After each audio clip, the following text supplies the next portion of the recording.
Lumapit ako kay Regina. Walang dalawang isip na sinampal ko ito. Bakit? Hagulhol nito.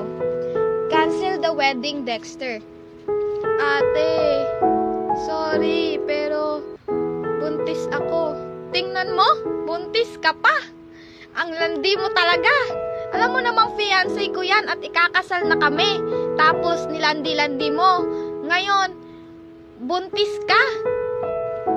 Paninindigan ko ang bata. Madiing saad ni Dexter. Tapos ano? Ako ang iiwan mo? Bagay kayong dalawa. Magsama kayong dalawa. Mga manloloko. Hindi na i-cancel ang kasal, Miss Friendly. Change of bride lang ang nangyari. Ang kasal na dapat ay para sa akin ay napunta sa kapatid ko.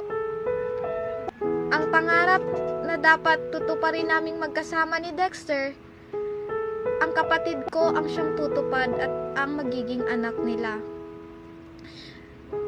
Pinili kong i-cancel na lang ang wedding dahil ayokong balang araw na sisihin ako ng aking pamangkin na napaka-selfish ko. Hindi ko pinaubaya si Dexter sa kanyang mama. Sa araw ng kasal ay andoon ako sa tabi, lumuluha habang tinitingnan ang ex-fiancé ko at ang kapatid ko na masayang kinakasal. Hanggang dito na lamang, Miss Friendly. Maraming salamat sa pagpili ng istorya ko. Ang masasabi ko lang sa istoryang ito, huwag tayong maging madamot sa isang bagay na ang magiging dahilan lang ay ang pag-ibig. Sana ay may napulot kayong kwentong aral sa istorya natin, mga ka-trendies.